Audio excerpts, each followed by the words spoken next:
Hey guys, we're going to look a little closer at investing today. Hopefully, you watched the video for that was posted on Tuesday that went over some of the main types of investing, some of the most common types of investments.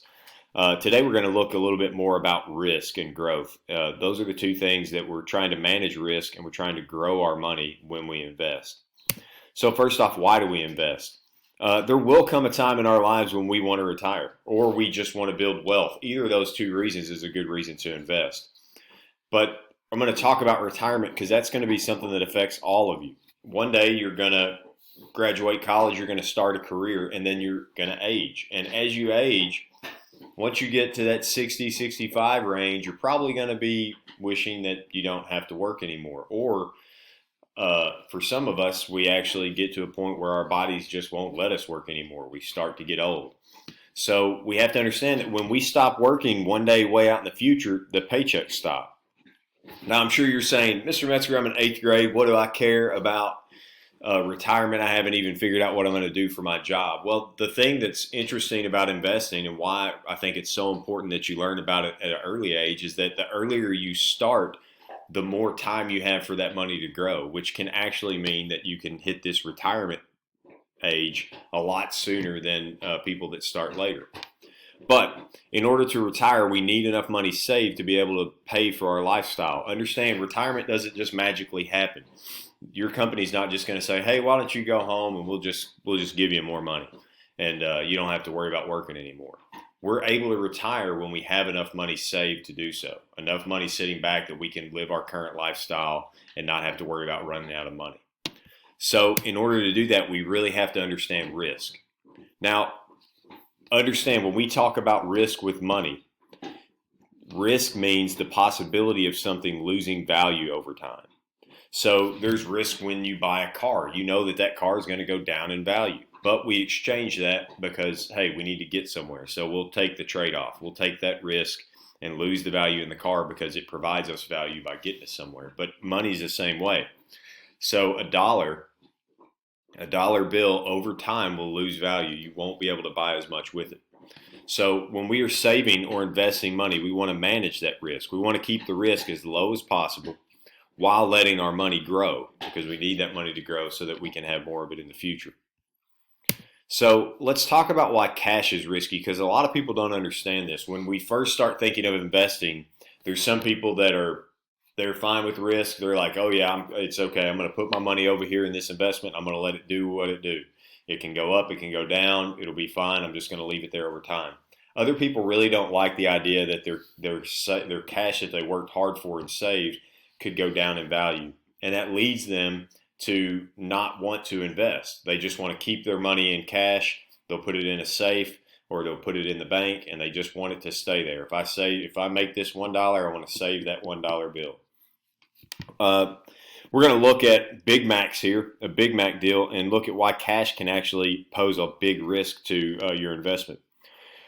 So the cost of a Big Mac meal in 1985 was $3, $2.59 to be exact. In 2018, that same Big Mac meal cost $8. So that's a pretty big increase. Now that's over 30 years' time. Now let's imagine for a second, if you can, I want you to think that there's a person in 1985, let's say a 30-year-old guy in 1985, he's eating his Big Mac, he just paid $2.59 for it, and he is thinking about, I'm 30 years old now, I need to start saving for retirement. Now, he's not really comfortable with investing money because he thinks that cash is not risky.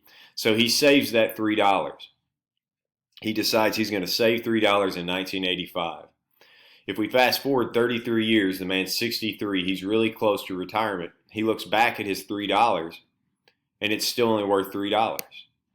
Now in 2018, that $3 there won't even buy him a Big Mac meal.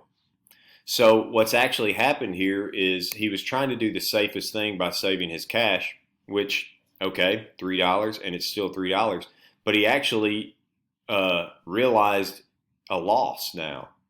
Even though he still has $3, that $3 won't buy near what it was. So he would have had to have saved $8, more than double in 1985 to be able to buy the same Big Mac meal. So understand when we're talking about risk, if we just save $3 in cash, that cash is actually going down in value. It's not going to have the same value in 2018. So when we think about saving for retirement or investing, we have to find a way to save our money so that it will have the same purchasing power in the future. And that's where investing comes in. So if we look at a similar scenario here, same thing, but let's say this guy in 1985, he's not big on risk. He decides to save $3 and he's going to invest it in a CD or a bond, a 30-year bond. And in the 80s, he probably could have found a 4% yield fairly easily and in a very safe, situation. Because as we talked about on Tuesday, a bond really isn't that risky of a investment. So if he had to save that $3 for 30 years at a 4% interest rate, in 2018, that $3 would be worth $10 because it grew at 4% for that 33-year period. So we see here that if he's going to invest at that modest rate, that's good. He'll keep up with inflation, and he will still be able to purchase the same Big Mac meal, and he'll actually have a couple dollars left over.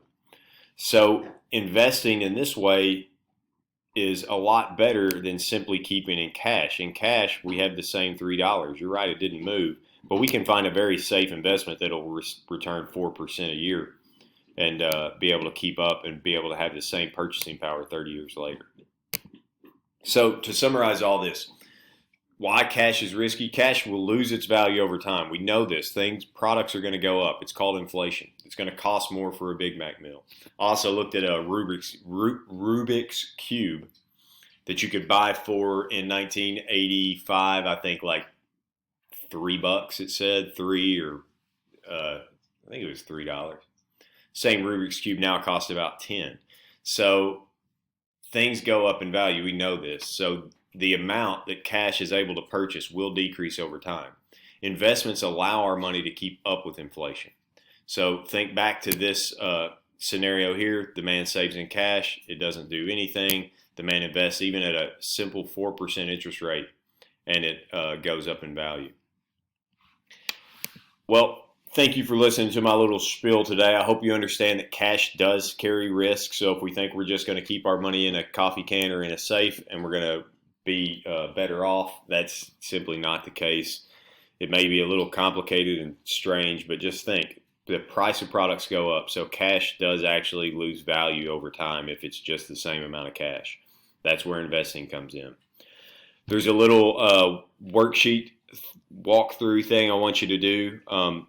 It's attached to this assignment. It will ask some questions dealing with this lecture and the previous lecture, so if you haven't watched it, you need to go back and check that one out also. Have a good day. If you guys need any help over the next couple days, just shoot me an email or send me a private comment on the Google Classroom, and I'll get back to you. I'm around my computer all day, Monday through Friday, till 2:30 in the afternoon. So I'll talk to you if you need help. See you.